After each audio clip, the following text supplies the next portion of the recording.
Well, hello and welcome to bakingwithjulie.com. Welcome to my kitchen. I just finished a Skype interview with Daytime Tricities with the coronavirus. They've had to shut the studio down again. And so anyway, I just thought for my blog post this time, I would just do a video of what I did just now for Daytime so that you guys can watch that. It'll save me a little bit of typing as well. And I'll put some recipes down below, especially for the meat that I'm going to show you here. It's tacos today. That's what I'm showing. And it's one of my favorite summer go time meals. It's really easy, doesn't heat up the kitchen a bunch, and it's a kind of a meal I call a plan over meal, which means that when I make it, I can plan to eat it for several more meals, and that really helps with a larger family and just kind of making your work a little bit easier because you can do it all at once and then it's good for several meals after. So the basis of a good taco is the taco meat. And what I started with here was 2 pounds of ground hamburger. I kind of like the kind that's a little bit lower in fat. This is a 85-15 as far as that. Any will do, of course, but I kind of like the ones that are a little bit leaner. I do brown it and then I drain it. And after that, I add some spices to the top right there in the skillet. To this 2 pounds, I added 3 tablespoons of chili powder and probably a good heaping teaspoon each of cumin, garlic powder, and this Badia complete seasoning, which you'll find in the Hispanic aisle at your store. Along with that, you're going to find some other things on that aisle.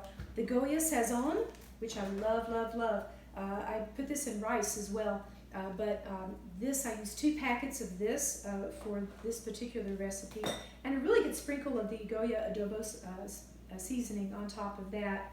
And then I will take some water and I'll pour on there, stir it pretty well. That distributes all of the spices. Doesn't matter how much water you add, to be honest, because it's all going to evaporate. And so I let it evaporate down. The seasonings are all evenly distributed. The meat is nice and juicy, and then I'm done. And then I have delicious taco meat. Another kind of meat that you can have, of course, on a taco or for fajitas would be chicken. And what I like to do for chicken, I buy skinless, boneless chicken breast. And when you buy those, of course, there's a thick end and there's a thin end. And when grilling that, it doesn't cook as evenly. So what I like to do is I take some plastic wrap, I put the chicken breast in between there, and I take my pounder, and I bang it, and I get that thick end to be the same thickness as the thin end. And that way it cooks so much more evenly when I grill it later. I like to use a marinade for my chicken breast, and this is a mojo marinade from Goya, which is really delicious. It has kind of a citrusy taste, which I like a lot. And it saves me time. It's something I don't have to make when I'm in a hurry. I take a Ziploc bag, put all my chicken breast in there, pour enough in here to cover everything, take the air out of it, stick it in the fridge for a few hours. Every now and then I'll take it and I'll turn it over. And then you grill it on the grill. I like to sprinkle it with a little fajita seasoning as well, and it takes no time on the grill to do that. It goes really quickly, and when you're done, you have this wonderful, delicious chicken breast, and I like to cut it really nice and thin, like that, and it's great for fajitas. If you want to saute or grill up some bell pepper and onion and have it on a bigger tortilla, it's really, really good that way. So that's kind of the basis of that part of it. As far as the taco itself, and I already put this one together, I was going to show y'all a trick that we learned at our house that kind of helps us not have the taco fall apart in our hand with the shell when we eat it. So we take a flour tortilla and we put refried beans on it on the inside, and then we take our taco shell, put it on that, and wrap it around. And that way you can fill up your taco and you don't have to worry about it falling apart when you eat it, which is great. Now, one thing we love to put on our tacos at our house is guacamole. Who doesn't love that? And homemade guacamole is super simple to make. First, obviously, you need some avocados, and you need ripe ones. And sometimes when you go to the grocery store, all of them are really hard and they're not ripe yet, and that's pretty normal. So sometimes if you know you're going to make guac, you might want to go check out the avocados at least a couple of days before, give them a chance to ripen up. To make them ripen a little quicker, you can put them in a brown paper bag. All ripening fruit puts off ethylene gas, and when you put it in a paper bag like that, it concentrates that gas and helps them ripen just a little bit quicker. Once you have your avocados, I of course put them in a bowl. I like to use a pastry blender like you use to make biscuits or pie crust, and I use that to kind of mash my guacamole to make that. That way my avocado still has a little bit of a chunk to it, which I kind of like. I add a lot of fresh lime juice to my guacamole. I add a good amount of chopped fresh cilantro. I like to put some fresh not peppers, but fresh tomatoes in there as well. You can add peppers if you want it spicier. You can add some jalapeno, leave the seeds if you want it hotter still.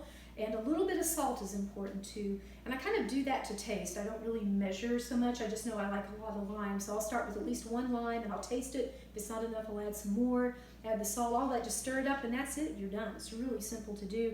And one thing that we like to do with ours as well, once we've made it and we store it in the fridge, I like to put some plastic wrap right over the top. Just push down on it so it's actually touching before I put it like in a, put the plastic lid or whatever I have with my container. That way it won't turn brown as much because when it's exposed to the air, it will turn brown. The lime juice in there helps stop that a little bit, but that's one trick that I've learned that kind of helps its appearance stay nice longer.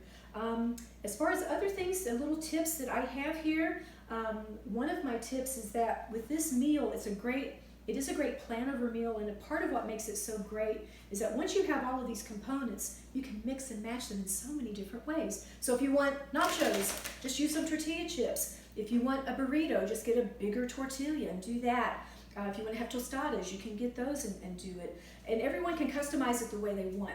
So if you have a family and you've got some people like onions, some people don't like tomatoes, whatever, you just put it out and each person can have what they want on their meal. With this season that we're in, where people are going back to school, kids are now, but so much of it's online. There's a lot of kids that are home all the time now, and they're home during the week for lunch, and sometimes that's something that might be a little harder to plan for.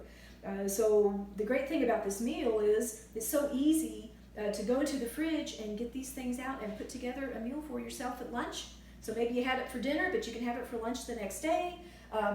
Also with this meat, you can do a lot of it at once and then freeze it into smaller packages, however much size your family would need for a meal. And then anytime you need a really quick meal, the meat's already done. And the other stuff is just basically opening things like sour cream and salsa and so forth. Even refried beans, I just use the ones out of the can and warm it up. So it's a really super quick meal when you don't have a lot of time and you want something delicious and fresh. That's one thing I really like about this meal. It's just a fresh, delicious meal to have. So I hope that was helpful to you. Look below and I'll put down, the proportions that I used for this meat. And of course you can change the seasonings around to suit yourself. And I'll put how I do the chicken as well. And I think that's kind of all that I have for this segment. I hope that y'all have a great, blessed day, and I hope you get to try these tacos soon. Thanks for coming and visiting.